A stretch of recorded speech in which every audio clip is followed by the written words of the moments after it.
Hello, good morning, Chen Yi. Ni hao ma.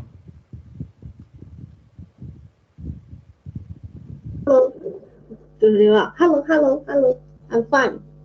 Okay, fine, good. What about our friends? Thank you, Chen Yi, for being so early this morning. Yes. Yeah, have you eaten your breakfast? Have you had your breakfast? Hmm? All right. Oh, You know, good, good. breakfast. Okay, breakfast for you. Good. All right. Okay, we are waiting for our friends. Okay, so where is Pei Jiao? Where is Ling Wang? Yeah, Chen Yu Ting, and also uh, what his name?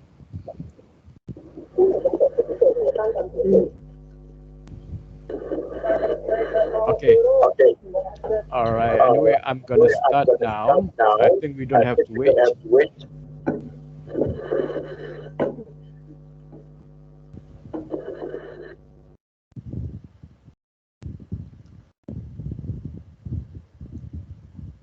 Okay, a new topic for today, Chen Yi. All right. Okay, can you see the screen here? All right. Okay, for today, we're gonna learn about qualitative sampling. Okay, you know what qualitative sampling is? You know what sampling is? It is basically, how to choose respondent for our research. Okay, how to choose respondent for our research. But before going into that, let me just introduce, the background first, because before I can actually tell you what the techniques of sampling, let us go into some explanation regarding what sampling is. All right, okay, so why sampling? This is basically to answer the question that I put earlier. Okay, what is sampling and why we do sampling? Why sampling? Because according to Miles and Huberman, you see these guys here. Okay, so they are great authors. They write a lot of books on methodology. Okay, and they say that you cannot study everyone everywhere doing everything. Okay, so that's why we need sample. We need to do sampling. Okay, so you learn that in quantitative. We have population of interest. Yeah, if we uh, distribute our questionnaire to everyone in the population, okay, that's what we call census. Okay, but we're not going to do that. What we're going to do is to pick just a selected respondent for that, and we call that sampling. Okay, so sampling, okay, it is practiced in quantitative, and it is also practiced in qualitative. All right, so we have, for example, if we select everyone for the study, so it is called census. Okay, because everyone, we interview everyone, we distribute the questionnaire to everyone in the population. But we're not going to do that. Okay, what we're going to do is to do the sampling. Okay, the sampling, there are rules, there are guide on how to do sampling. There are rules in quantitative, there are rules in qualitative. Okay, just have a look at the picture here. You see the census. Okay, you're taking sample from the whole population. That's the census. But if we only select few of them, not every one of them, but a few of them, it is called sample. But the question now is how to do the sampling. How to do this sample, how to select. From many people here, we're going to select just a few of them. From a few hundred of people here, we're going to select few hundred in here, or a few hundred in the population. How we're going to select a few hundred in the sample. In our case, because we are doing qualitative, the sample size is much smaller. All right. Okay. So regarding the second question, what is sampling? You know, like what I've told you. So we have a big picture like this. So you have the population. Okay. And what we meant by population here means population of interest. And then in order to do uh, to do our research, we need to do sampling. Why we need to do the sampling? Because we're going to save our money. Because probably we have limited budget, we have limited in terms of time. For example, in your case, master, you only have 2 years, less than 2 years actually, or in PhD, yeah, you have 3 years and less than 3 years actually, taking into consideration, you have to do some other things like review of literature and so on. Okay, so what is sampling basically? So sampling is the process of selecting unit. And when we mention unit, it means that, unit of analysis. Okay, asking question, who we are going to study. Is it people? Is it organization? Is it event? And so on. So basically, sampling is the process of selecting units. Yeah, selecting units. That's what sampling is. Okay, now we go to the next slide. Okay, here we're gonna do from the qualitative perspective. Okay, but before that, I'm gonna make this uh, much neater. Okay, just wait for a moment while I fix, the. All right. Okay. Okay, so from the qualitative perspective, it means setting boundaries, yeah? According to Miles, Huberman, and Saldania, 2014, page 30. So sampling is basically bounding the collection of data. And when we mention about, the setting the boundaries, that means we, for example, the analogy that I am using here is, when we have our house, and then to make sure we have the privacy, and then we put some fence around our house, just to show that this is our backyard, this is our house, yeah, and we need privacy for that. Okay, so in terms of research, it is simply putting, the scope, the limitation that we have, so that we know that what are the things that we're going to study, what are the things that we don't have to go for. Okay, why? Because, there are so much data, in terms of qualitative, there are so much data. So which data is important? Which data is relevant? So we need to do that. Otherwise, everything under the sky is data. Everything under the sky is very, very important for us. Just to make sure that we work on the right track. We work based on the objective that we have.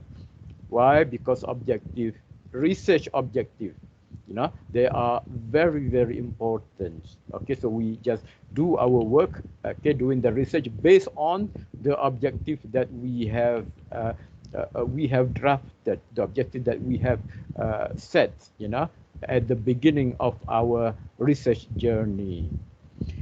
Okay, now I'm going to the next slide. Okay, overall, this is the sampling, and we have the sampling design. So basically, there are two categories. Okay, two categories. You see the word here. On the left is the probability sampling, and on the right is the non-probability sampling. So what does this mean? Okay, so the probability one means that it is random sampling. And when we mention about random sampling, okay, basically there are four basic types of sampling design. You can have a look at the list in here in this box. Okay, the first one is the simple random sampling. The second one will be the systematic sampling. The third one will be the stratified sampling. And the fourth one is the cluster sampling. But we are not going to do this one because this is the quantitative one.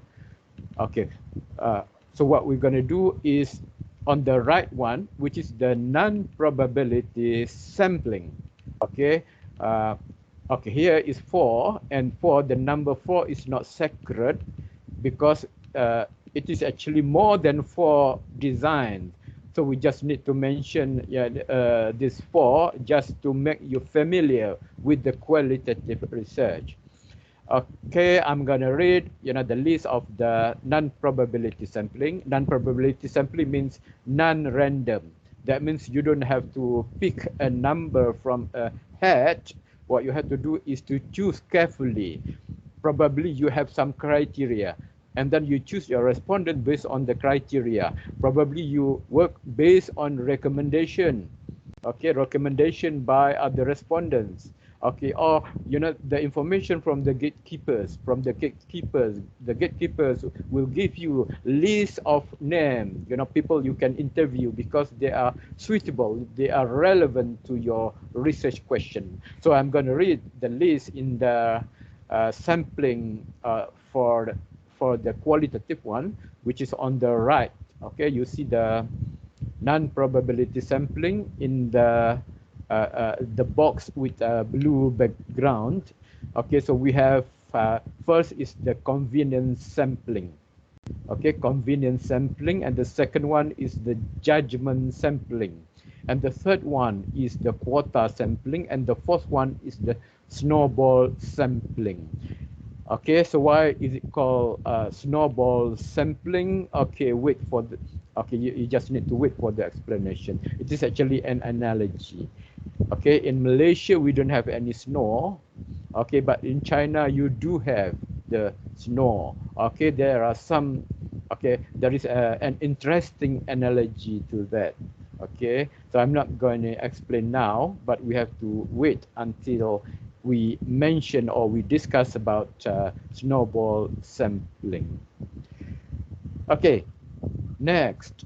All right, next. Okay, so I try to lay some basic background. Okay, the first we're going to see the quantitative researchers, what they are concerned about. Okay, you just have a look at the bubble there, the speech bubble there. Okay, because this explains a lot about the nature of qualitative research.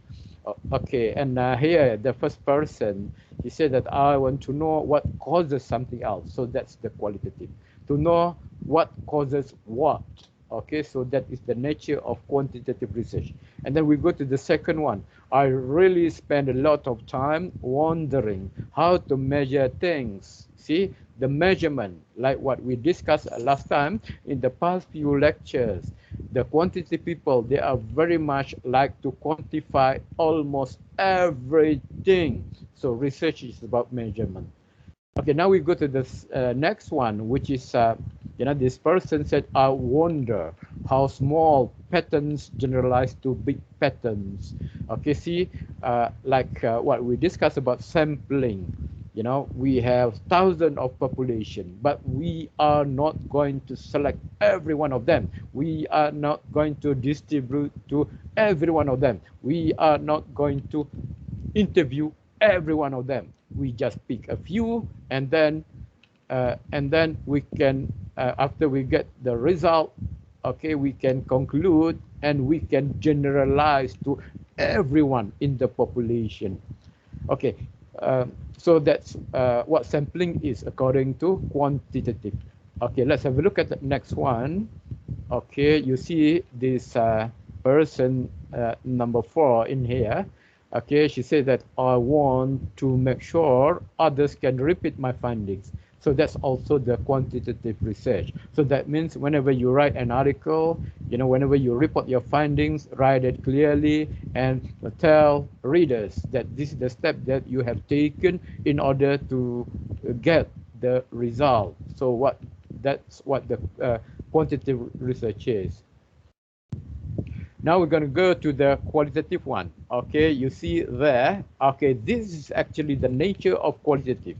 What do qualitative researchers worried about? Okay, and the first person said, I want to see the world through the eyes of my respondents, like what we have learned in the, the multiple realities. We have single reality and multiple reality. So the main thing is to see from the from your research participant perspective, so everything they say is correct according to their own perspective. So that's what multiple realities is. So I want to see the world through the eyes of my respondent, so that after that, when you get the result, you will be able to tell everyone, the version which is closest to the to your respondents. Okay, yeah, so it is important to make sure that your own version, the version that you are going to tell everyone, is is a very accurate, 99.9% accurate. Yeah, okay, based on the original perspective by your own respondent. Okay, now let's have a look at the second one. The second person says that I want to describe the context in a lot of detail. You see the context. Okay, we are talking about the context, and I repeat, the context. The context is very important in qualitative research. Sometimes you read, you write, one special chapter just to, to discuss the context, the background, so how important it is, context in qualitative research.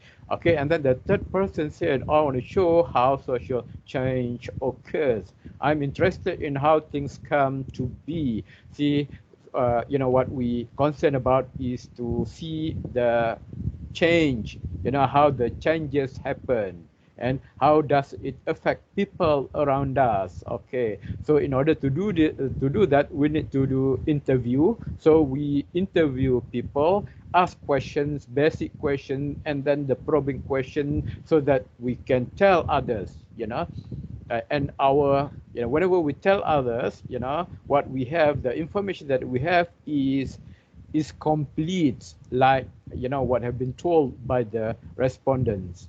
Okay, so that's a social change.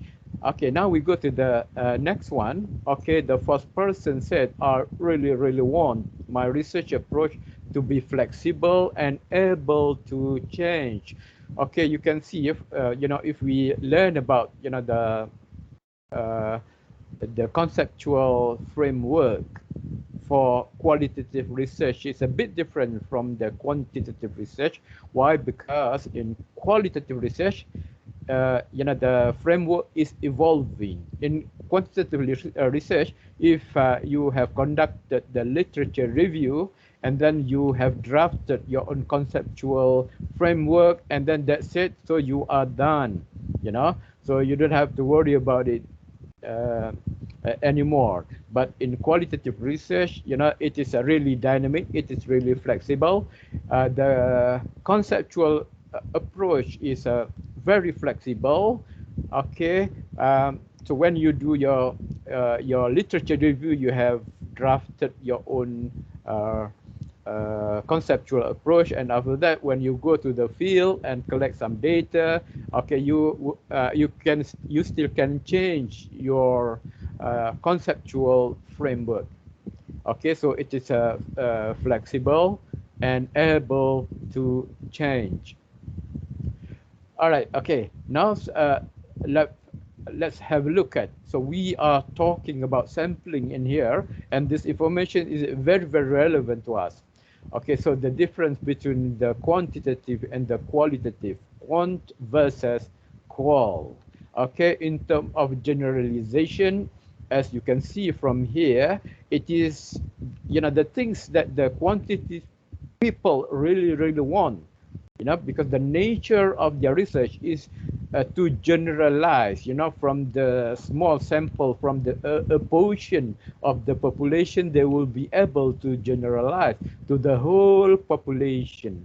But in qualitative, no, we are not really go into generalization. What is more important for us is to go deeply. So you have to interview people, if you are good, then you would be able, the respondent, can disclose themselves, tell his or her own experience, so that you can you can listen to it, you can ask more questions, and after that you'll be able to get picture, more detailed picture of what the situation is. Okay, so it is really good in terms of your research, because you can go deeply and you can understand. Okay, the second one. The second one is regarding the sample size. Okay, when you see the quantitative research, the sample is large. It could be hundreds of them. Yeah, could be hundreds of them. Okay, but in quali, okay, it is a small sample. It used to be that in the old days, the quantitative people, they said it is not valid if your sample is only 10, is only 12, is only 14. It is not really valid. But we have to understand, okay, like what we have learned in the philosophy, the four paradigms, the interpretive versus the positivism, because each quanti and qual has its own nature, has its own philosophy. All right, because the qualitative is not based on generalization, it is more on understanding deeply about the situation, try to unravel, difficult or hidden things, So through interviewing, we will be able to see things that is hidden from from other people, because we are so skilled in that, we will be able to to get deeper information from the respondents.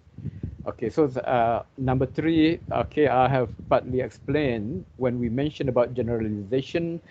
In quantitative research, they are not really concerned about in-depth, in-depth, because they only concern about the information on the surface, what we call the breadth of the information. Okay, but sometimes they do ask open-ended question, just because they really need to know, the more explanation to the data that they already have. Okay, in qualitative, like what you can see in the table here, I put a big yes here, just to catch your eye, just to mention, just to signify that the in-depth understanding is very important. Okay, so that means that the researcher, when you do your research, when you interview, normally before that you already have your interview guide or interview protocols. Okay, so in this interview guide, interview protocol, in that document we have list of questions we're gonna ask the respondents. Okay, and list of questions there is just a guide. Okay, it's just a guide. It doesn't mean that you ask the question one by one and then that's it. Okay, and okay, you finish, you are done, you can go home now. No, it's not like that. Yeah, okay, so it's just a guide. Okay, you treat them as the main question.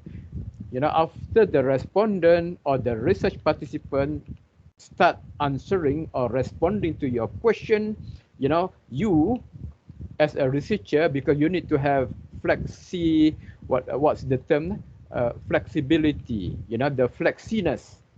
Yeah, you must be witty, that means you can respond.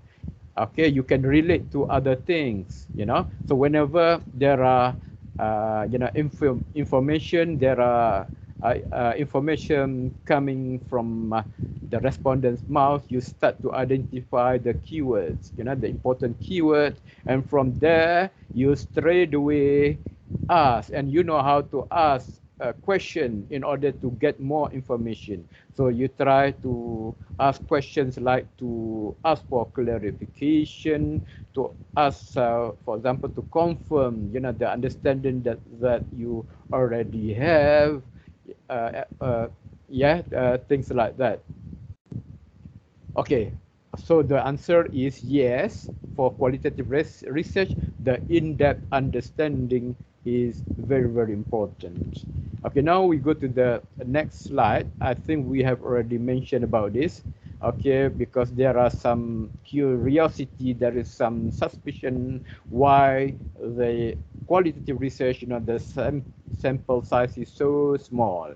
Okay, and it used to be you know, um, a question from the quantitative people. They're concerned because the sample size is so small, so only few of them. So is it valid? Like what I said, okay, this is based on the philosophy, although the sample size is so small, but what we are concerning about is the depth of information. Although the sample size is small, okay, but the information is so rich. Sometimes we first interview is around 2 hours, and after that we interview again through face-to-face or through telephone conversation, things like that, so that we can get the complete picture of the phenomenon experienced by the respondent or by the research participant. Yeah. So why the sampling is so small? In qualitative research, a single case, okay, I'm reading from the slide in here. In qualitative research, a single case or small non-random sample is selected because the researcher wishes to understand the particular in depth, not to find out what is true to many. So this is based on Merriam. Merriam is a great author, and she writes a lot about qualitative research. Okay, this is simply means that in quali, yes, we really go deep, It's not like quanti, because quanti concern about generalization. So it means that we don't have to go deeper. Okay, now we are going to the next one. Okay, I skipped this one. This is regarding the nature of the quantitative research, and I also skipped this one because I think I have already discussed about this many times in the past few lectures. All right, okay, and also this one as well. Okay, so that we can save the time, because this is the nature of qualitative research. Whenever we are sick, we look for expert, doctor who are expert in our illness. Otherwise, we cannot solve anything. So that's the important thing that we have to do. And last time we also mentioned, remember last time we mentioned about the positivist fisherman and the interpretivist fisherman. I think by now you should be able to tell us which one is quali and which one is quanti, which one is positivism and which one is interpretivism. All right, okay, try to remember. Okay, so on the left, there's a fisherman there, a beautiful fisherman, just sitting on the riverbank observing the fish. Okay, so that's the quantitative. You don't have to swim, because in real life, when you have your research, okay, you can hire many enumerators or research assistant. They do all the thing like distributing the questionnaire and then collecting the questionnaire, things like that.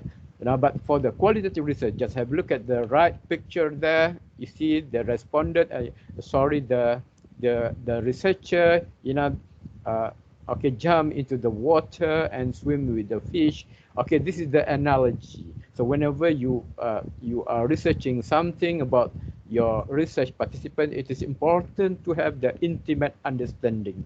And how to get the intimate understanding? Okay, to get the intimate understanding, you have to mingle with them. Yeah, why? Through through your interaction. By mingling with them, you will be able to understand their behavior, their lifestyle, their conversation, their dialogue, what they like and what they don't like, things like that. Okay, so it gives you more understanding. So you are not a wheelchair researcher who just sit in the air-conditioned room, but you really go into the field and try to understand their situation. All right. Okay. So this is the explanation of the picture there. The positivist or the quanti researcher is on the left, and the quali one is on the right. Okay. Okay. This I think I have told you about this. The small n, but the big impact. Although the sample size, okay, although the research participant, the number is so small, but as you can see, this is the example of the big research. Although the sample size, the participant is so small, but it has big impact. So it means that please do not worry if you do your research, but your research participant is only 20, is only 10, is only 12. So don't worry about that. If you worry about that, that means you are still subscribing to the, to the teaching of quantitative research. Okay? So whenever you do the qualitative, you have to understand the theory, you have to understand the philosophy. Okay? Okay, so when you do the quanti, okay, you understand the philosophy of quantitative, the philosophy of positivism. Okay, so uh, there is no more polemics after this. Okay, the example that I have given you last time was, Piaget, Bendler, and Grinder, Peters and Waterman, and then the Claire Park. Okay, okay, all of them, the respondents are small, but there are rich information there. Okay, although the research participant is small, one or two, but it takes many years in order to complete the research, in order to get the rich data. Okay, now we're going to go to the next one, which is the features of the qualitative sampling. Okay, we have qualitative sampling, and then we have things that we need to bear in our mind in order to understand, in order to do the qualitative research.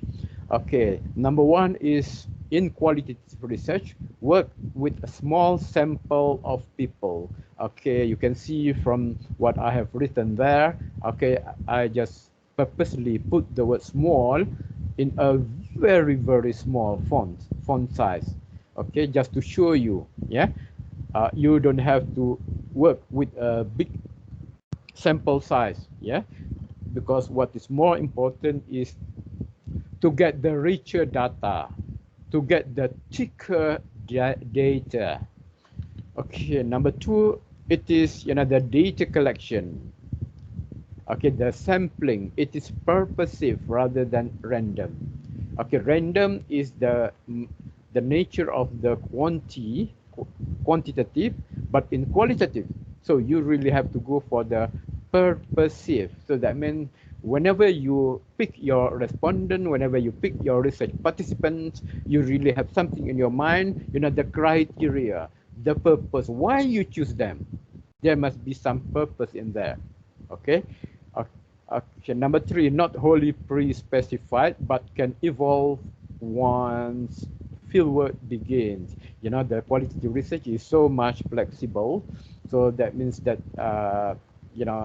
you would be able to make some changes during the course of your data collection, like what I've told you about, in drafting the conceptual framework. So it is so evolving, and it goes on up until when your data collection is finished. Okay, and then number four, okay, the qualitative sampling involves two actions. Okay, the action number one is to set the boundary. okay, to define your scope, your aspect, your aspects of your case, so that you will be able to work conveniently after that. So you are clear about, you know, what you're going to do. You have your own direction in your research. Otherwise there will be some uncertainties in your mind, whether your data collection is going to be for this population or not, your research question and things like that. Okay, so much easier if everything is clear, clear as crystal clear, yeah, before you go to the field and collect your data. Otherwise there will be some problems. You'll be encountering some problems after that. Okay, now we go to the number two. Number two is to create a frame action, okay, to help you uncover basic process that undergird your study. Okay, it means that you must have some big plans in order for you to do the sampling and to continue with the data collection. Okay, so the frame action, the big plan must be there. Otherwise, you are not sure what you're going to do. This is part of the, the certainty to make it, to make everything you do certain. You know, okay. I think one of the strategies for the qualitative research, I think in terms of validity and reliability is we have what we call audit trail. Okay, audit trail. So you must document everything. Okay, for example, uh, whenever you start the data collection, you have some actions, and then you document it, yeah, in order for you to remember what you have done, and after that you will be able to justify everything you do in your research. So that is very, very important. Another thing is like, just have a look at the last point there. Okay, so I'm writing in the notes there, it must be the qualitative sampling, must be theory driven. Okay, this is according to Miles, Schuberman, and Sardinia, 2014, page number 31. It means that before you really go into the data collection, you need to read, books, you need to read journal article, lots of them. You read one by one, you read, and after that you make some documentation, you make some notes, you create some table in order to summarize what you have read. Okay, you create some mind map in order to see, the relationship between one concept with others, and you can put the hyperlink to your article, to the literature that you have reviewed, so that it will be easier for you, after that, to refer to the article that you have reviewed. Okay, so when you have the table and when you have the mind map, it really helps you a lot in order to conceptualize your research. Yeah, and you also must understand, because in chapter 2, yeah, chapter 2 is about literature review, and somewhere there it must be a special section on the theory. Okay, so what you do is based on theory. So you need to look for, one theory that really undergird your study. Okay, so you should look for it. Yeah, so you'll be able to explain everything using the using the lens provided by the theory. Okay, so after that, when you justify everything, you just mention the theory. Okay, so you write the theory in the chapter 2, and after that, okay, so whenever you do the data collection and you have the result, and then you're going to write your chapter 5 in your chapter 5. Okay, this question around again. So you need to write, to expand what you have written in chapter 2 regarding the theory. Okay, and after you get the result, how you see that, yeah, using the lens provided by the theory, yeah, okay, the theory that you have used as your theoretical framework. Okay, that's what I meant by the theory here. Yeah, the theory that you use in order to explain everything that you have researched. Okay, that's theoretical framework. Okay. Okay, now, in order to make things clear, because people are so much familiar with the quantitative research, but not so much on qualitative. So in here, I have outlined several things that you need to remember, the main differences between qualitative and also the qualitative. Okay, you see the red one is the quantitative. Okay, we go for the first one now. For the quantitative, the aim is for generalization. That means that whenever you get the result, you will be able to expand or to explain, to apply that result to the whole population. Yeah, because it is generalization. Okay, what about the qualitative? The qualitative, the nature is different. It is for in-depth understanding. So generalization is not very, very important. What is more important is the context, the context. So you have to explain everything, yeah, based on what you see in your own context. Okay, the number two, for quantitative statistic is very, very different. And you make conclusion, your result based on the statistic in terms of percentages, in terms of mean, and so on. Okay, that's very, very instrumental in order to tell you, the result of your study. In qualitative research, you explain everything using words, description. You describe that using words. Sometimes you use pictures, sometimes you use video, sometimes you use photos. Okay, so that's why you see whenever you look at a journal article or thesis, which use the qualitative methodology, you can see under chapter 4, the result.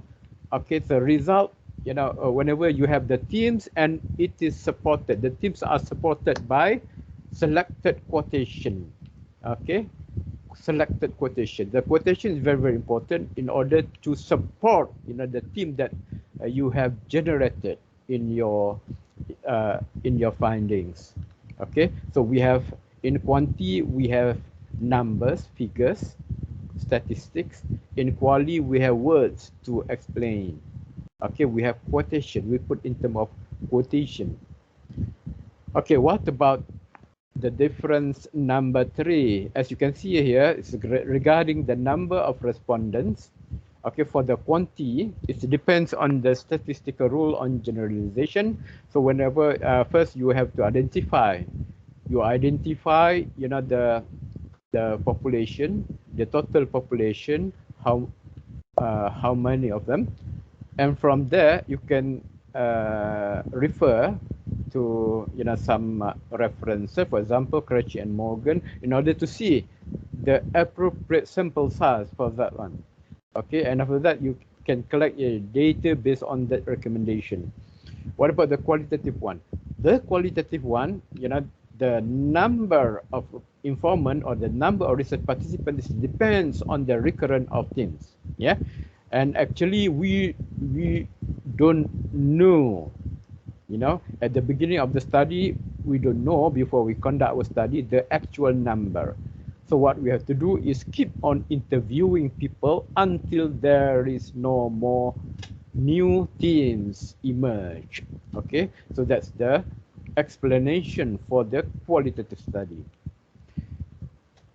Okay, so we go to the next one, which is regarding the sampling plan. Okay, so in order to do your sampling in qualitative methodology, first is make sure it is relevant to your conceptual frame.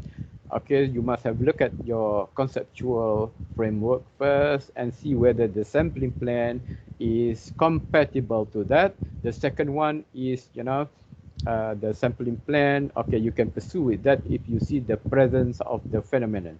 Okay, and also the question that comes to your mind, the generalizability. Okay, generalizability is not very, very important in qualitative research, but sometimes people do want to see whether it can also be applied to other situations.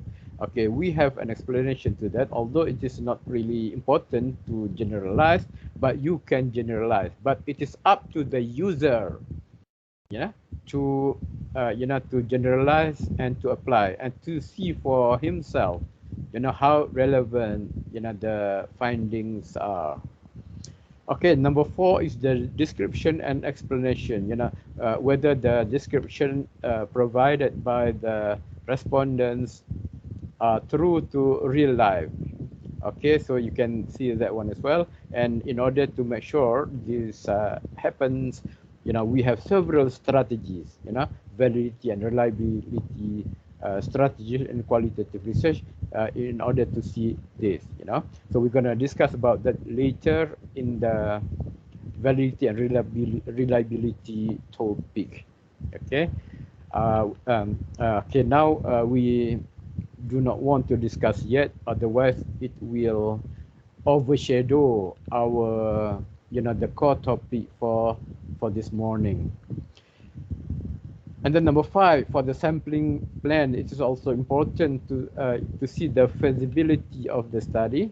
For example, in terms of money, in terms of finance, whether you will be able to conduct, you have enough resources, you have enough money to conduct that. Probably you have to go, you have to travel, and this is going to use a lot of money. Okay, and what about access? Although the place is very near to your workplace or your house or your institution, your university, but it is not open, so you have to access it. Yeah, like for example, prison. You need to interview, the inmates there. So you have to gain some access, and there is a big question whether you can get the access or not. Okay, and also your work style. Okay, and one more thing is regarding the ethical one. So we have discussed about the ethics, I think, in our first lecture. So the ethics is the same as in the quantitative. So we have to have the consent from the informant. Okay, they are actually volunteer. Do not force them to participate, and they can withdraw anytime from our research. And you have to speak the truth. For example, in terms of reporting, okay, do not sugarcoat your report. That means you only mention about things you see positive, and then you hide the negative one. Okay, so in research you have to be honest with your findings.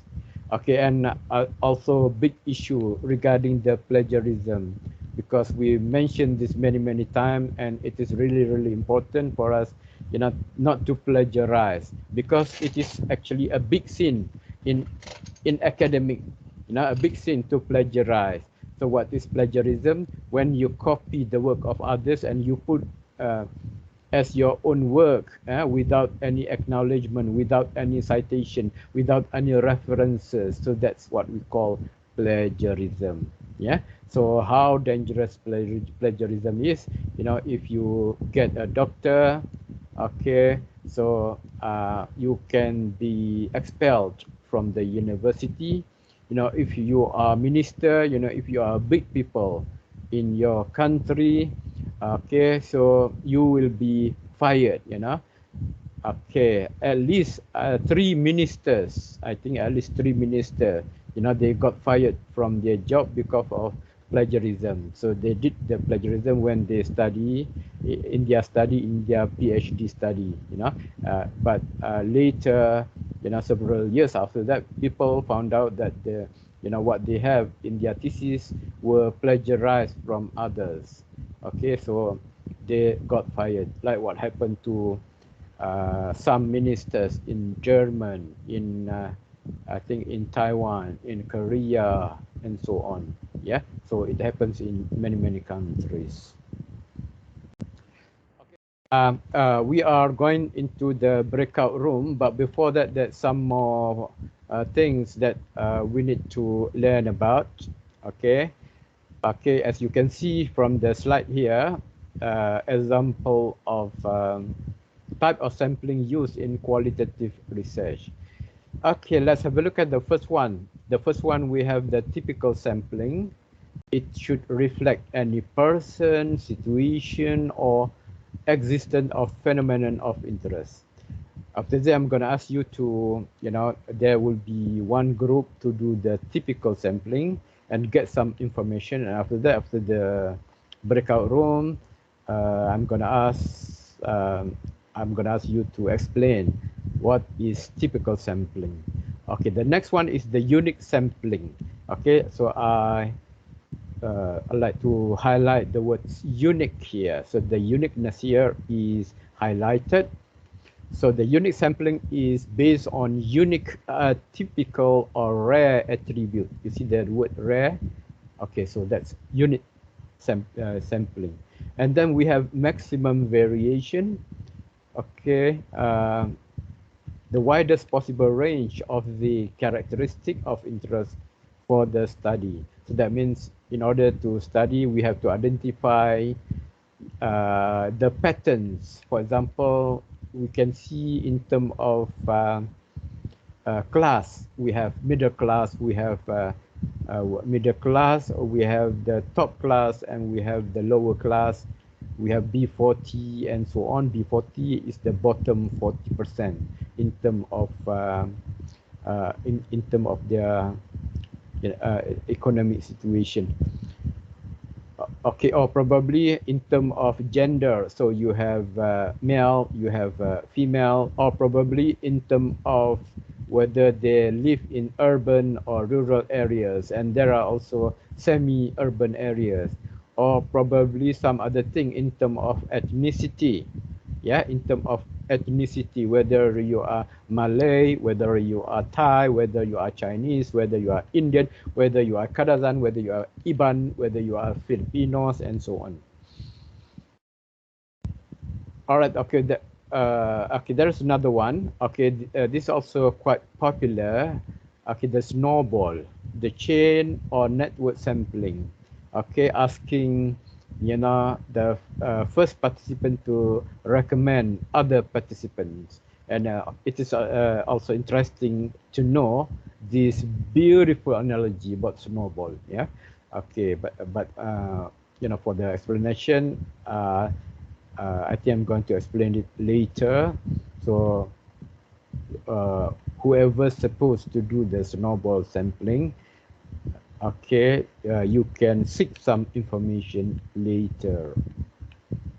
Okay, this is the explanation regarding each of the sampling. Okay, let's have a look first. Okay, the first one is the typical sampling or typical case sampling.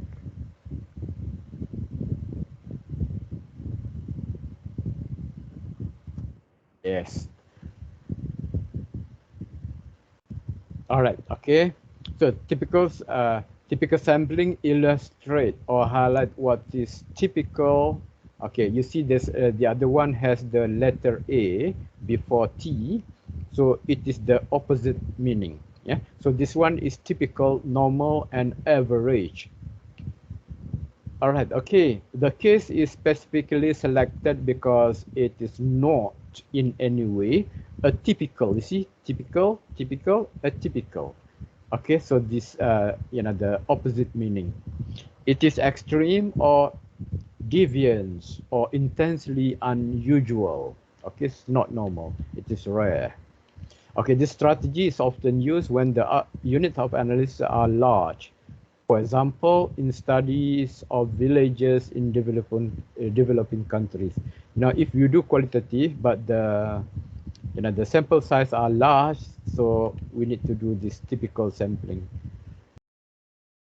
Okay, next one. Selecting a typical village allows the researcher to illustrate the general process that occurs.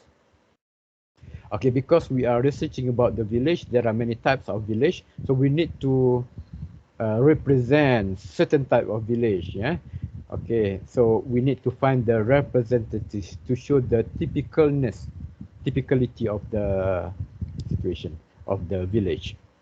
Okay, this strategy is particularly useful if the research report uh, will will be read by people who are not familiar with the area of research. Okay, so that's the typical template. Okay, now we go to the next one, which is the maximum variation sampling. So it is a purposeful sampling. Okay, why use this strategy? Okay, because we want to see how phenomena is seen and understood among different people in different settings and at a different times. So when using a maximum variation sampling method, the researchers select a small number of units or cases that maximize the diversity relevant to the research question. Okay, so it's just example how to do the maximum variation sampling. For example, okay, we pick few cases from different condition in terms of in terms of income, for example, and in terms of size, yeah, geographical size. Okay, so for the first one, we categorize into very poor, middle class, and also very rich. So you just need to pick, a typical case from each of these group. Okay, uh, if in terms of village, a very poor village, village for middle class, village for very rich. If in terms of individual people, okay, look for typical individual for very poor, for middle class, and for the very rich individuals. Okay, so very large. This one is in terms of size. You can also, choose representative from each of these and identify shared patterns across these variations. All right, okay, this is the interesting one. Okay, so snowball sampling. Okay, actually I put this in my Instagram. So, I wrote somewhere in my Instagram. So this is my Instagram. Okay, snowball sampling is a recruitment techniques in which research participants are asked to assist researchers in identifying other potential subjects. Okay, it means that when you have your first participants and you do not know other participants, so you start with the first one. So what you're going to do is to ask that participant, ask them to recommend other participants who would be relevant to your research questions. And after that, you interview them and ask, that second person to recommend you to other potential participants. Okay, so at first we have not many people, one or two people, but after that, our participants gonna be bigger in terms of numbers. Yeah, more people, more participants. So it's getting bigger, bigger, bigger, and bigger. Like what you see. Okay, there is a snowball here. Okay, at first we have a small snowball here, and we want to push the snowball, and then we push, and then the snowball is rolling down. Okay, rolling down and down and down. Okay, so that's the movement. Okay, as soon as the snowball going down, it is getting bigger and bigger. You see the layers of snow, it keep collecting layers of snow, yeah, and it becomes bigger and bigger. So that's the analogy why we call it snowball sampling. Okay, so there are some more explanation, but I think we can discuss that later. Okay, there are some terms that you need to understand, you need to be familiar with. So whenever you read article, whenever you read journal article, have a look at the methodology section. You probably come across with some of these phrases, like for example, the first one is the intimate understanding of setting. So what does it mean? Yeah, so intimate here is means to really understand the setting. Yeah. Okay. Why? Because according to Bogdan and Bicklin, okay, BB stand for Bogdan and Bicklin. Yeah. Okay, they are also great authors. If you want to read, if you want to learn about qualitative methodology, I think among the first book that you should read is, you know, the book written by uh, Bogdan and Bicklin. Okay, a way to eliminate problem in which presence of researcher change behavior of informants. So that means it is to, you know, not to be biased. Okay, so you have to make yourself familiar with this situation. You have to make your respondent, your participant familiar with you, with your presence.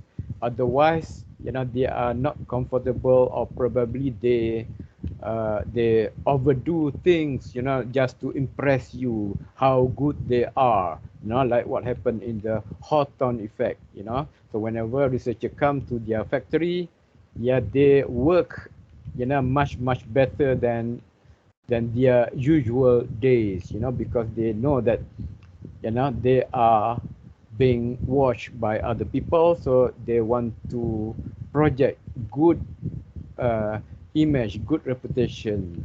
So that's a social desirability bias. Okay, so we also might come across with the word the gatekeepers. Okay, the gatekeepers. Okay, the gatekeepers is not the security guard. It's not, you know, the person who man the main entrance to the zoo, for example.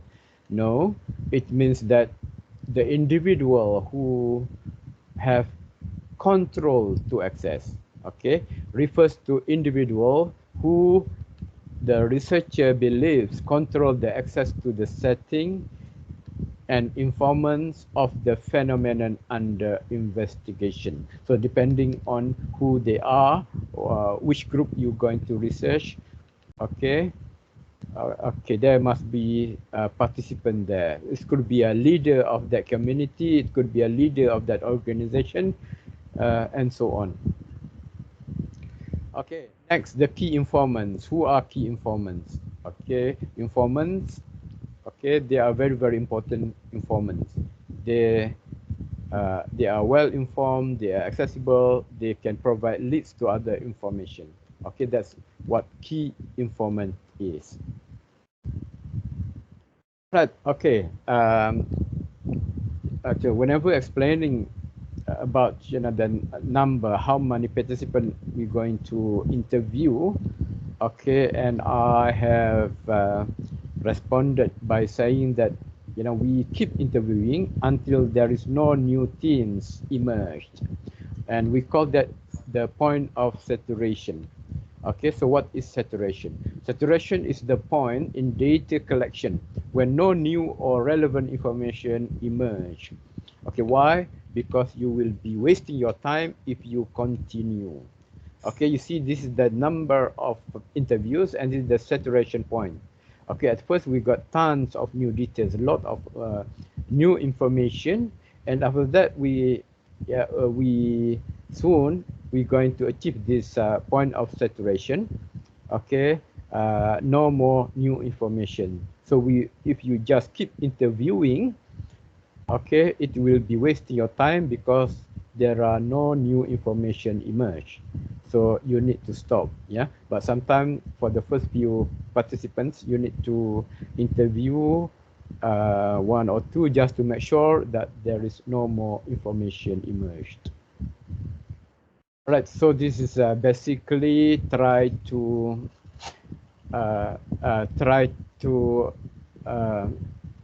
uh, uh, to show you through pictorial means the point of saturation. Okay, so this is okay, in qualitative research we interview, you know, many people. Okay, it is not for example, you interview them 10, 20 and so on. Only after you have interviewed them, after that you analyze. Not like that. Yeah, in qualitative research, okay, you analyze immediately after you interview the person.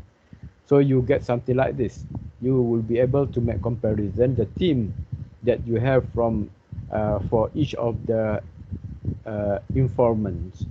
Okay, so this the simple one. You interview the first participants. Okay, and of course you have new teams. You interview the second one. You have the recurring teams, the same teams as mentioned by the first participant, but you also have new teams. The participant number 3, okay, recurring, there is no new teams, but you don't have to stop there. Okay, you interview the next one as well in order to make sure that uh, there could be some new information. And like what you have seen, participant number 4, you have recurring team, and you also have the new teams. Yeah. Okay. 5, there is a new team. 6, no more new teams. Yeah. So you just interview 1 or 2 more, and after that, you can consult your supervisor, and if the supervisor agrees, and then you stop there. Okay. So you have reached the point of saturation. All right. Okay. So this last one, the attributes, the attribute that a researcher should have. Okay. If you are qualitative researcher, you need to inculcate these characteristic within yourself.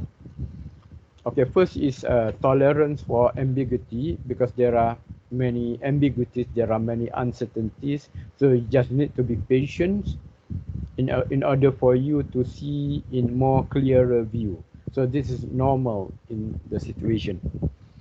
Okay, and then number 2 is the sensitivity to context and data. Your mind must be reflexive.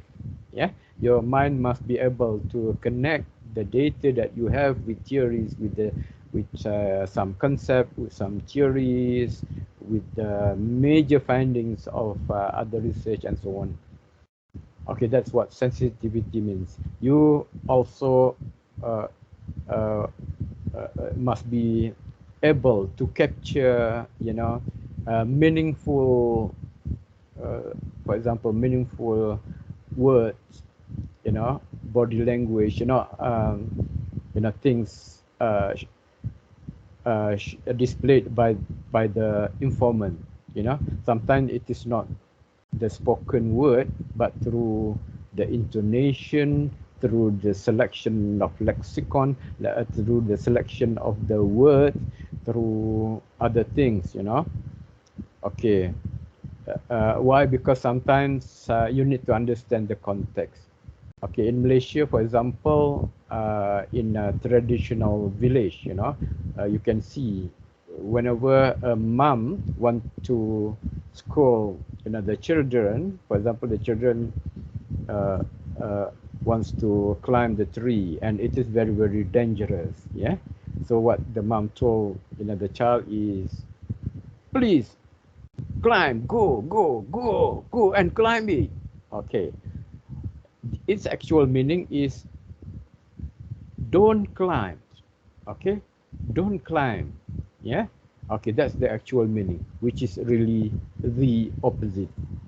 So you need to understand the context. Yeah, don't just listen to the word, because it might have the opposite meaning. Okay, good communication also really, really important in order for you to ask questions. Okay, the skill is very, very important. Okay, otherwise the participant won't answer your question, or they answer your question, they respond to your question, but in very, very limited way, just 1 or 2 words. Okay, what we need is, they can disclose themselves, to speak a lot, All right. So in order to do that, you need to have the trust.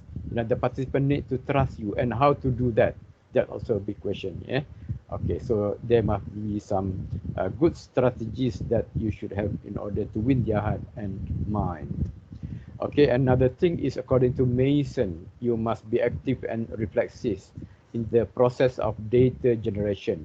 Okay. In the process of data collection.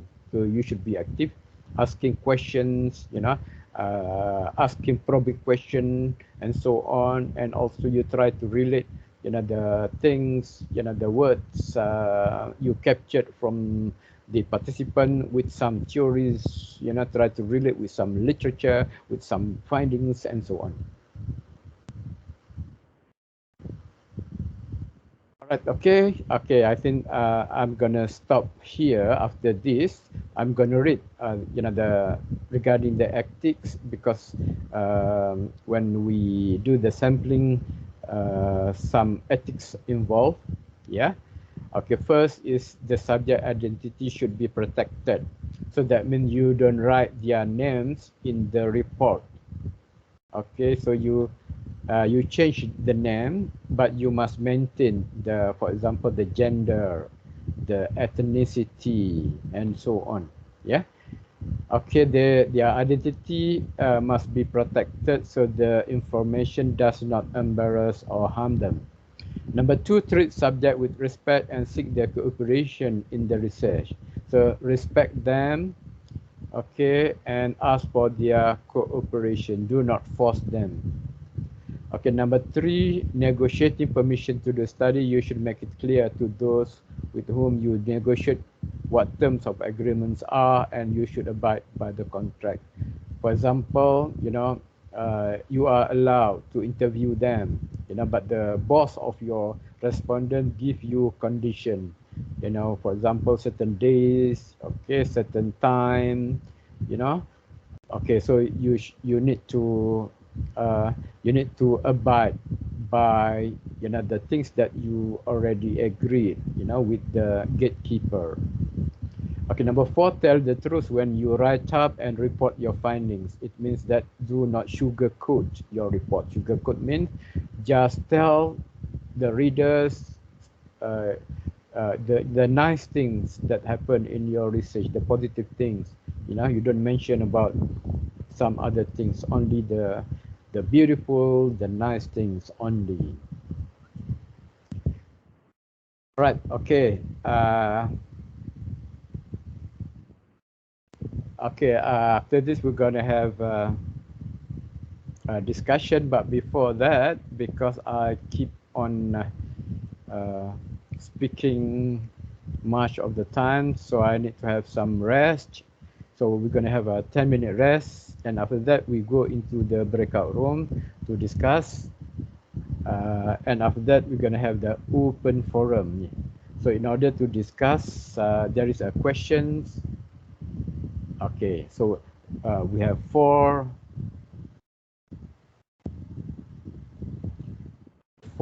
topics. Okay, we have four topics. Okay, so each of the group will look for some information, and after that, when we break all the room, we close all the room, you should be able to summarize what you have understood from your research, yeah, from your what you have seek, what you have sought from the web. Okay, let's have a look how many people. Okay, so we have 6 people. We have Wei Xuan, we have Chen Yi, we have Chen Yuting, we have Ling Weng, we have Pei Jiao, and we have what's the last one in Chinese character? Yeah, couldn't remember the name. All right, okay. But I think only 3 groups, so 3 topics. Yeah, 3 topics. Okay, now I'm going to only 3 rooms. Yeah, only 3 rooms. Okay, I'm gonna put in the chat the questions. 3 rooms.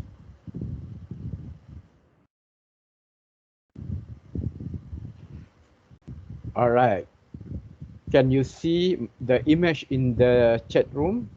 Everybody, can you see that? Yeah. All right. Okay. Thank you, Ling Wing. Ling Weng. All right. Room one. Room one. Couldn't see it. Typical. Room two. Unique. Room three. Maximum variation. Okay. What I'm gonna do? I'm going to divide based on the rooms first, and after that we go for the break, 10-minute breaks. Okay, so that means now is 13 past 11. Okay, 13 past 11, around 11:24 you start discuss. Okay, you start discuss among your friends in the room. Okay, and 11:40 we're gonna discuss. I'm gonna close all the breakout room and we're gonna discuss regarding the topic today. All right, so we divide first. Okay, I'm gonna write here, otherwise you didn't understand it. Okay, now it's 11:14. 11:14. Okay, Sorry. 11:14 to 11:24 break, and then 11:24 to 11:40 breakout room discussion, and then 11:40 to 12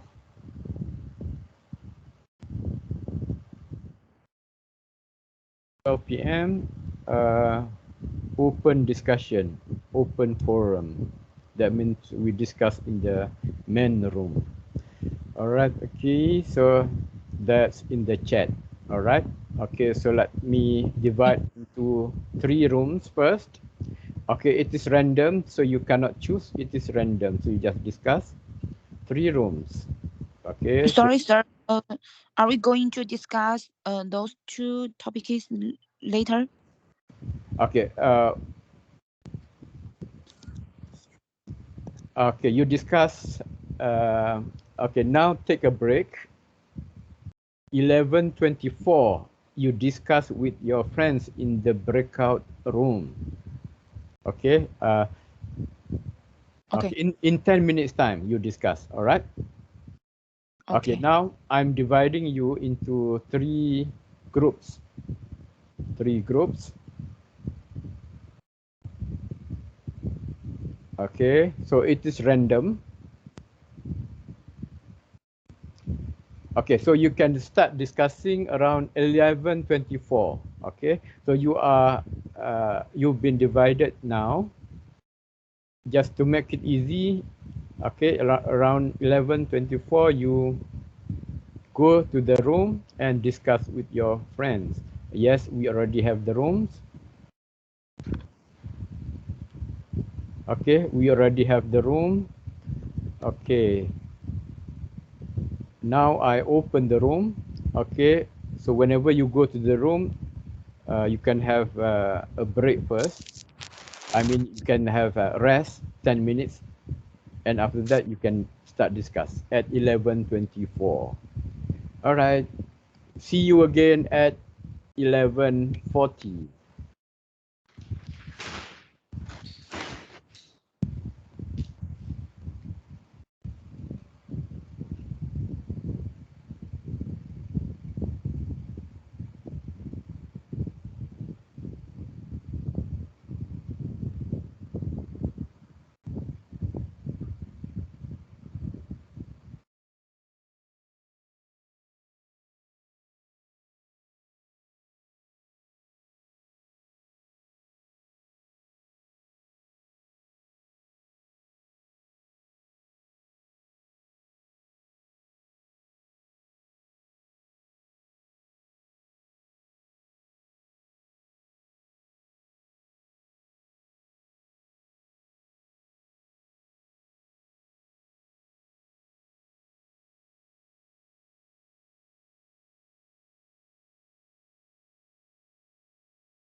谁和我一组？谁和我一组？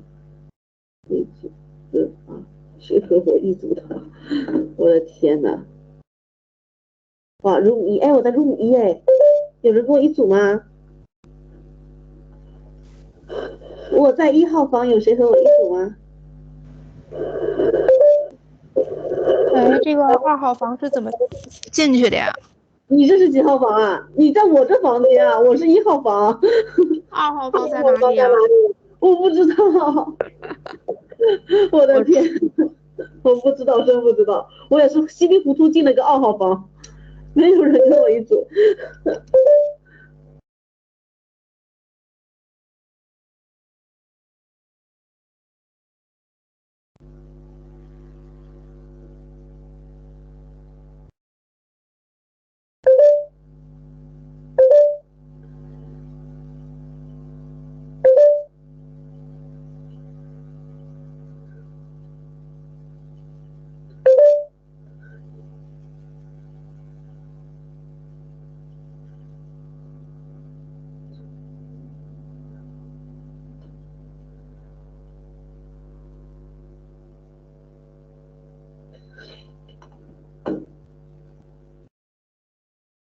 我发现我不会呀，怎么办？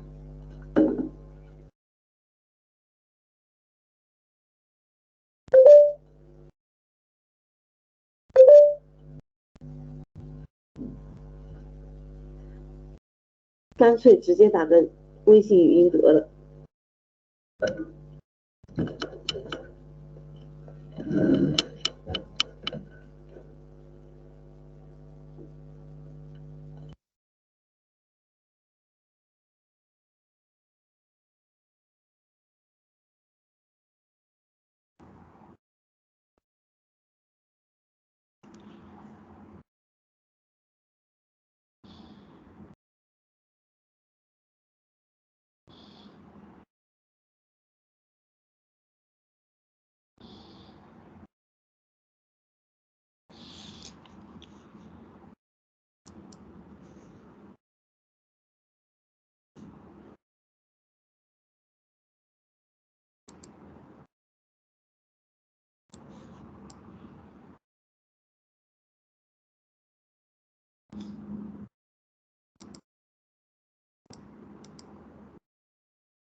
哎，园长。上午的课上还在讨论。对。等一会儿行不行？老师还提问。大概多久？到12点呢。到12点。他看了几个小组要我们讨论。我在研究，这不知道怎么加那个组。我等会儿去找你好吗？12点钟是吧？哎，3多钟。吃完饭你到办公室去找我好吧？哎，好好好。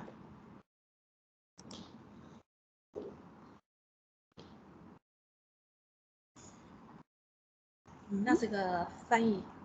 就是翻译机。翻译机。对。翻译它就同步是吧？但是翻译也不是特别准。现在让我们加入组的讨论，我在找哪个组啊？你的桌面也要搞干净啊。好的，我待会儿清一下。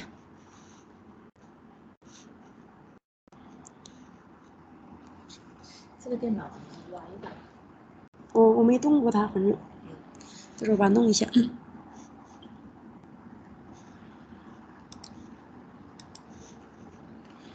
这个学习是最累的。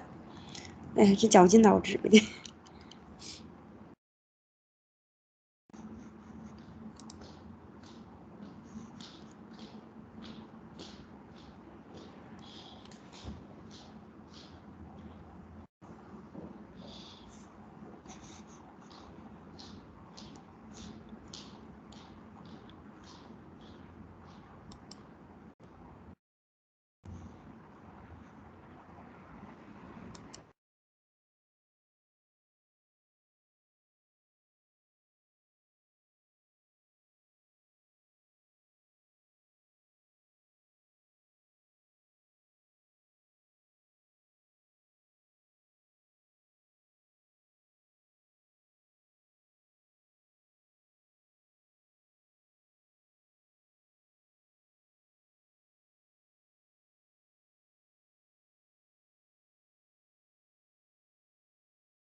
哎呀，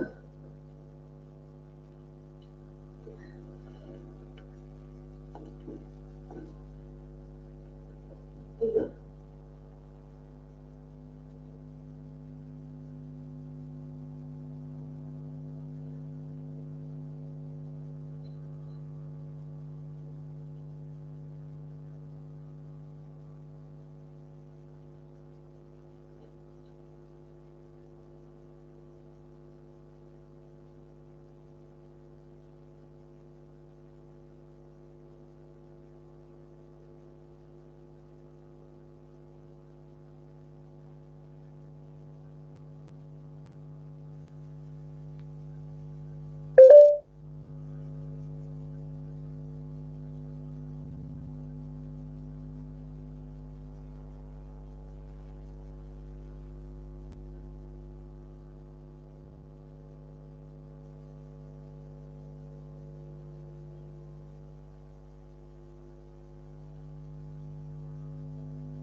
我认识他的，有一次还做批评的，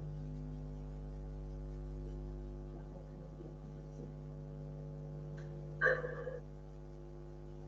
特别开心。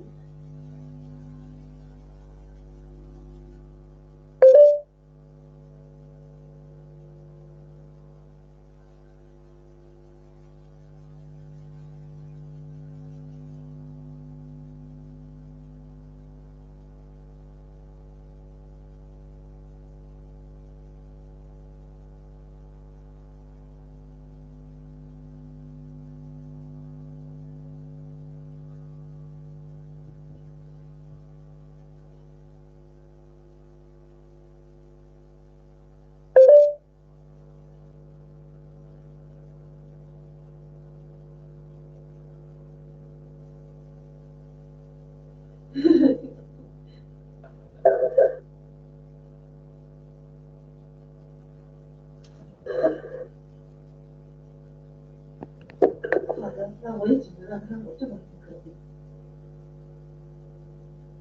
Sir。哦，开始了。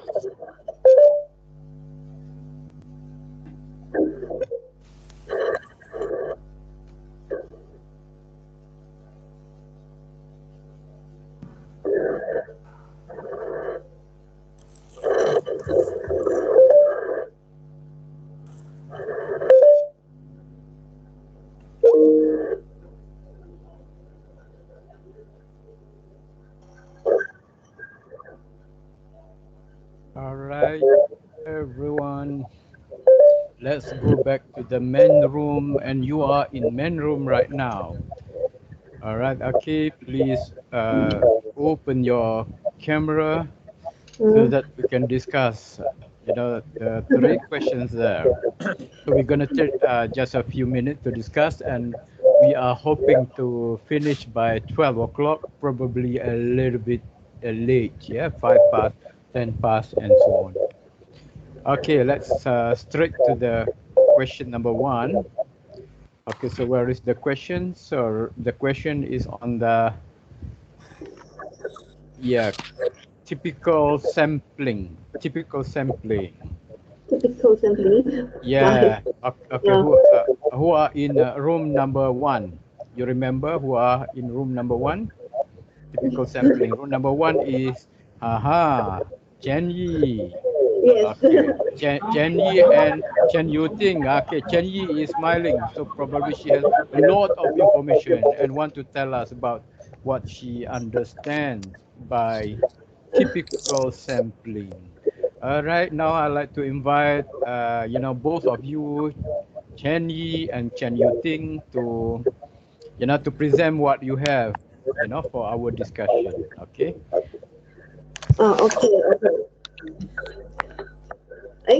Okay. Okay, your turn, Chen Yi. Okay. Okay. Hey, Chen Yi, you are looking very, very happy today. Any good news? No. What? Yeah, why you are so happy today? I'm so serious. All right. All right. Okay. Topical sampling is to se- se- select several topical answers from the population for in-depth investigation.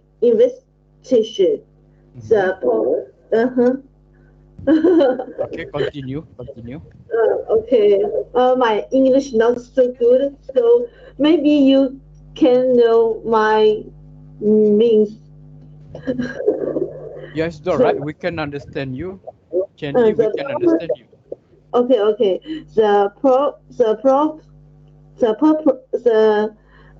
It's to factors the answers of the research problem.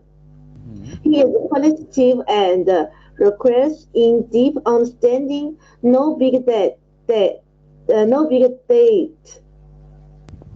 More days should be used. I take a lot of time. Requires deep, deep, no breeze, and keeps the track of it. This is my idea. But I know my English not good, so I don't know you can understand me. All right. Okay, but a good try. Uh, Soon you will become better. If you maybe keep trying, you become better after this. No worries. Like, I can tip give you know, you my yeah, idea. yeah, that's right. Like myself speaking Chinese, so probably at the moment it's really, really bad. I just know how to say ni hao ma, but I'm gonna learn more and more, and I'll be a better speaker after this. Yeah, so that I Maybe I so that I can go to can. China and without Oh, using any English word. All right. Okay, so basically, typical sampling. Okay, that's what you said about typical sampling. Okay, what about your friends? What's your friend? my friend Uh, is Chen Yunting. Chen Yu Ting in here? Chen Yunting. Is she here? Yes, I'm All here. right. Okay. Tell us what you understand. I already gave you the question. So what is your response? What you understand? Um, Typical um, sampling. mm, yeah, my understanding of topical sampling Uh, is that Chen Yu Ting, you have problem with your camera? no, I open. Sorry. You open, but we cannot see you. All right. We cannot see your smile. Sorry. Only I'm now your open. voice. Sorry. Okay, that's all right. All right. Okay, your answer is? Uh,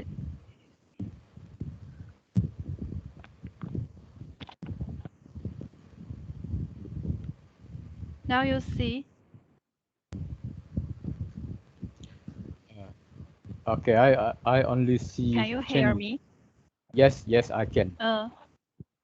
Yes. My understanding of topic Yes. Okay. Yes. sampling uh Huh? is that why? What? Yes, continue.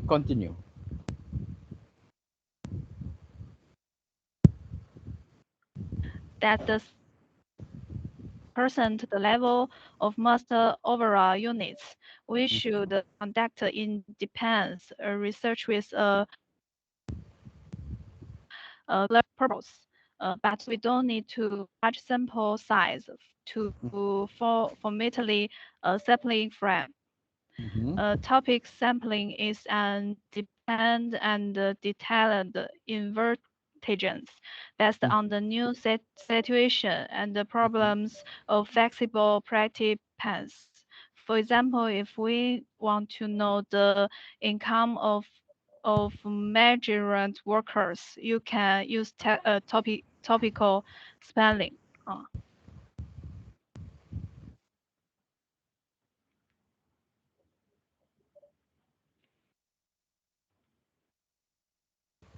Okay, sorry for the interruption. So you have already responded to that. Okay, thank you. Can you hear yeah. me? Okay, yeah, yes, I can hear you now. Yes. All right. Teacher, I type with the chat. You can, yes. All right. Okay, now I'm reading from the chat. So Chenji says typical sampling is to select typical unit from population for in-depth investigation. Okay, that's good. The purpose is to reflect the essence of the research problem through typical units. Therefore, selection has the essence of the research problem. All right, okay, so that's basically answer the question. Okay, so that's good to both of you answering the first question. Okay, thank you very much. You can off your video now. You can off your camera now. Okay, now we go to the second questions because we are not going to spend much time after this. So probably we're gonna finish around 10 past 12, yeah, or 15 past 12. Okay, now we go to room number 2. Yeah, room number 2. Who were in room number 2? Ling Wang and Cheng Lijit. Okay. Okay, Ling Wang, how are you? And I'm also, fine. what's your name? Cheng Lijin. Is that Zheng the correct? Liqin. Oh, My Zheng name. Liqian. Okay. Okay. Again, I try again. Cheng Lijin. How to say your name? Zheng. Cheng. Yeah. Zheng. Yeah. Cheng. Zheng. Cheng. Oh, okay. Yeah. Zheng. And then Cheng. Yeah. Li. Zheng, Chen. Zheng, All right. yes, Cheng. Zheng. Okay. Cheng Li Chen. Yes, Yeah. maybe Is that you good enough? can. A tough good. one, but yeah, definitely. Cheng Li Chen. All right. Okay. Liqin. Uh, You, Cheng you call Li Qing, okay. Call Chen. Qing.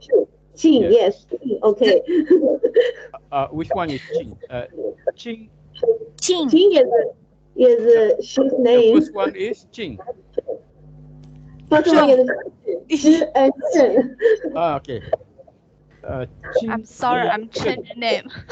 All right. Okay, so right. It's nice to learn how to say it. Okay, next time you learn Malay. All right. Okay. So the what is the question? So the question is, Unique sampling. yeah, unique sampling. All right. Okay. All right. Okay. Who's gonna answer first? Ling Weng or Chen Li Chung? I first. All right. Okay. I think unique sampling refers to it's based on unique, atypical, or real attribute. My Okay. understanding is that it can be considered as a key case sampling or sexual case ugly sample. Well, right. key case sampling refers to the selection of cases that can have a decisive impact on things. such as interviews with several 6-year-old children. An unpopular candy flavor specially developed for 6-year-old children. This is unique sampling. Okay. Case. I think the case sampling focuses not on the particularity of the sample, but on the representativeness of the sample. Yeah. All right. Ling Wang, sometimes you find, difficult English word, you just change it, to make it simple, Sometimes they use a very difficult word, hard to pronounce, so you just change to the easy one, right? Yeah. Okay. Are you going out after this, Ling Wang?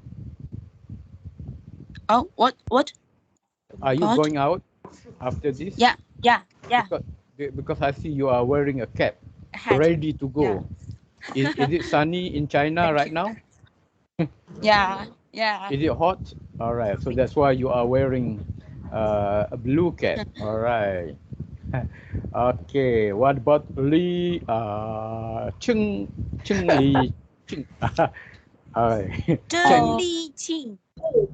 Cheng Li Chin. Cheng Yeah. Li Chin. All right. Okay. What about Cheng Li Chin?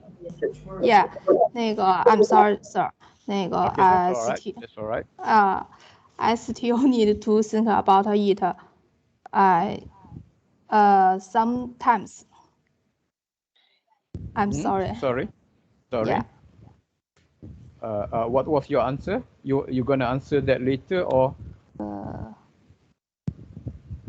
就是啊 The unique sampling. You gonna answer now or later?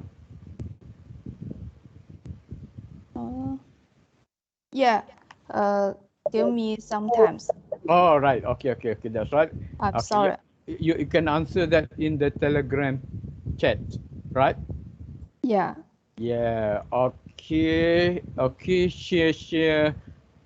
Cheng Li Cheng. 钱 Cheng Li Ching. Right. Okay, Yeah. that's better. Yeah. All right. Okay, now we are moving to the third one. Okay, the third room was occupied by which one? And who's the other one? Pei Jiao. Yes. Okay, which one? I think I have already say your name correctly. Yes. Which one? Yeah. What about Pei Jiao? I try to correct my pronunciation. Is that the right? How to say it? Pei? It's very good. Yeah, Pei Jiao. All right. Okay. Okay. So we start with a which one first? Which one? So the maximum variation, a big word there. I think among the three terms there, the maximum variation is the hardest one. Okay. Okay. So good think, if you could understand it. Yeah. Okay, so let us hear what which one has to say about maximum variation.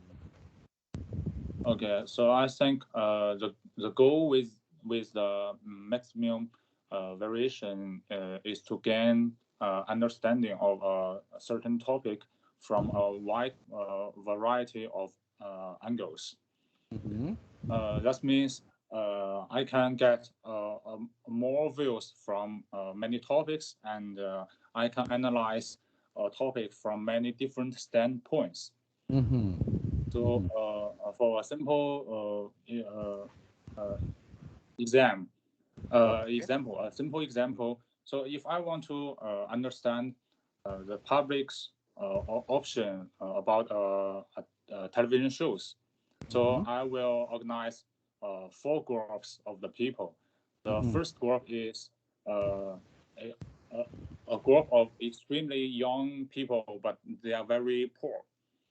The second group is the young people, but they are very rich. And the third group is the people, they are very old, but they are poor. And the four is the people, they're very old, but they're very rich. So I can make a compares from the foreign groups, and I can get many view from this group. All right, so that's perfect answer, which one? Thank you very much, because you not only answered the question, but you also gave some examples. So that was really good. Yeah, that was really good. Yeah, share which one?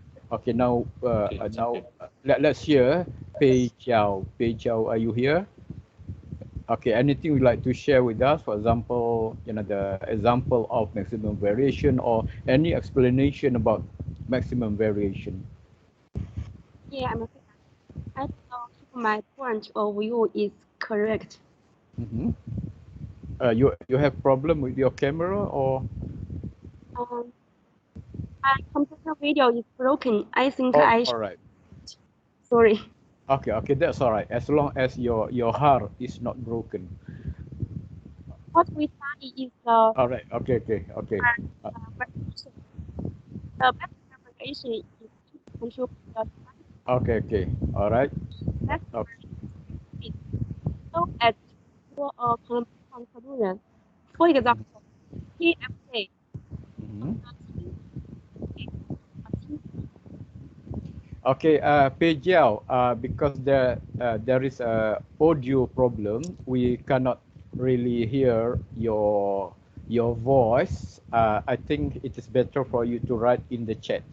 So sometimes we have this kind of problem, the connection problem. Sometimes I hear your voice, sometimes not. So yeah, you can write it down in the chat, your answer for that.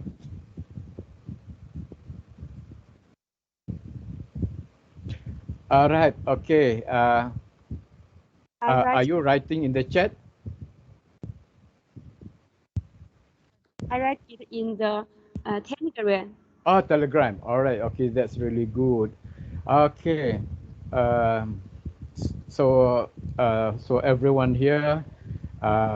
So we end this session in a few seconds time, because after this, I have another lecture. So I must get ready, and also not to forget a lunch as well.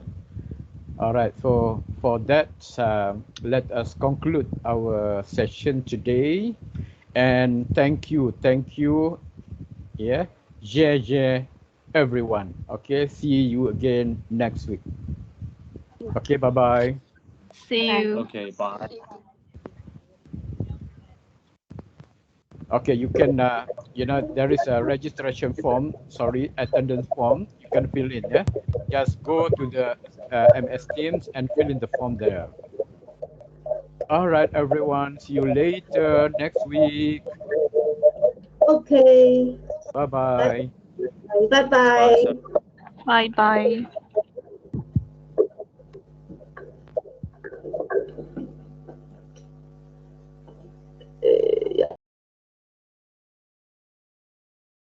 你就走了吗？